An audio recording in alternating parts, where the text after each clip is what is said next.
Good morning friends, welcome to short and smart learning. आज की dictation 90 शब्द प्रति मिनट डिक्टेशन, जो कि एक लीगल डिक्टेशन है तथा आपके सभी प्रकार के हाई कोर्ट एग्जाम की दृष्टि से अति महत्वपूर्ण है।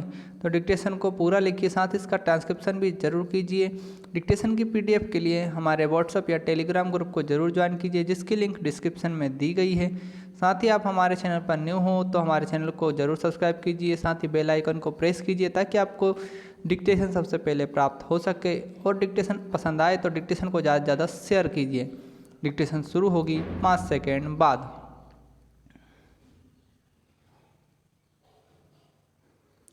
स्टार्ट।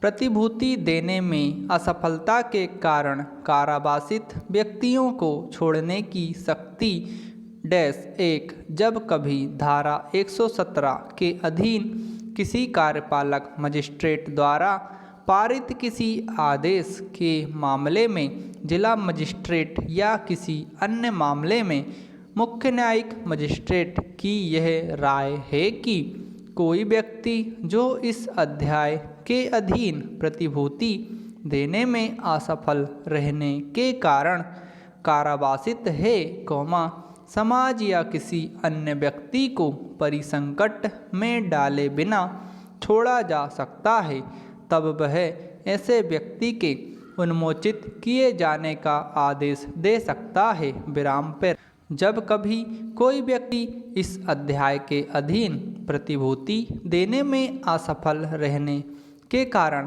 कारावासित किया गया हो, तब उच्च न्यायालय या सेशन न्यायालय या जहां आदेश किसी अन्य न्यायालय द्वारा किया गया है, वहां धारा 117 के अधीन किसी कार्यपालक मजिस्ट्रेट द्वारा पारित किसी आदेश के मामले में जिला मजिस्ट्रेट या किसी अन्य मामले में मुख्य न्यायिक मजिस्ट्रेट प्रतिभूति की रकम को या प्रतिभुओं की संख्या को या उस समय को, जिसके लिए प्रतिभूति की अपेक्षा की गई है, कम करते हुए आदेश दे सकता है। विराम।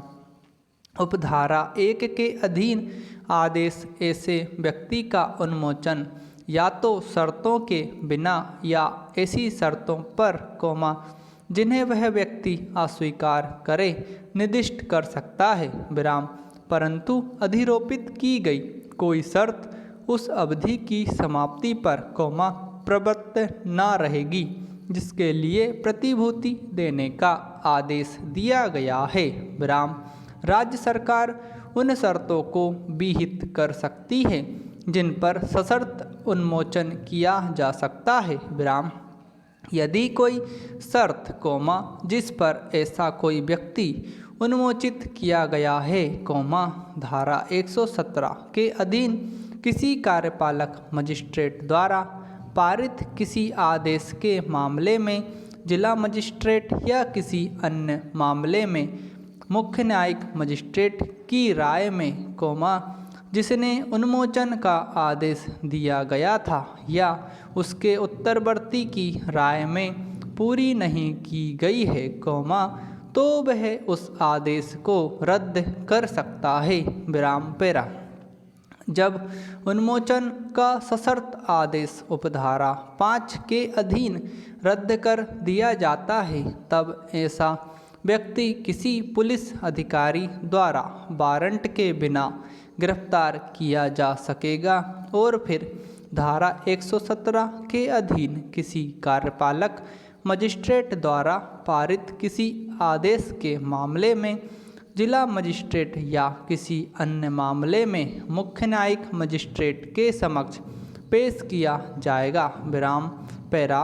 उस दशा के सिवाय जिसमें ऐसा व्यक्ति मूल आदेश के निबंधनों के अनुसार उस अवधि के शेष भाग के लिए, जिसके लिए उसे प्रथम बार कारागार सुपुर्द किया गया था या निरुद्ध किए जाने का आदेश दिया गया था, और ऐसा भाग उस अवधि के बराबर समझा जाएगा, जो उन्मोचन की शर्तों के भंग होने की तारीख और उस तारीख के बीच की है, जिसको यह ऐसे सशर्त उन्मोचन के अभाव में छोड़ जाने का हकदार होता प्रतिभूति दे देता है, धारा 117 के अधीन किसी कार्यपालक मजिस्ट्रेट द्वारा पारित किसी आदेश के मामले में जिला मजिस्ट्रेट या किसी अन्य मामले में मुख्य न्यायिक मजिस्ट्रेट उस व्यक्ति को ऐसा शेष भाग भुगतान के लिए कारागार भेज सकता है, उपधारा 7 के अधीन कारागार भेजा गया व्यक्ति, ऐसे न्यायालय या मजिस्ट्रेट को, जिसने ऐसा आदेश किया था या उत्तरवर्ती को, पूर्वोक्त शेष भाग के लिए मूल आदेश के निबंधनों के अनुसार प्रतिभूति देने पर, धारा 122 के उपबंधों के अधीन रहते हुए किसी भी समय छोड़ा जा सकता है। विराम समाप्त। दोस्तों, आप लोगों को डिक्टेशन पसंद आई हो तो इसे ज़्यादा से ज़्यादा शेयर कीजिए, साथ ही हमारे चैनल को जरूर सब्सक्राइब कीजिए ताकि आपको इसी तरह की डिक्टेशन और एग्ज़ाम संबंधी डिटेल्स सबसे पहले प्राप्त हो सके।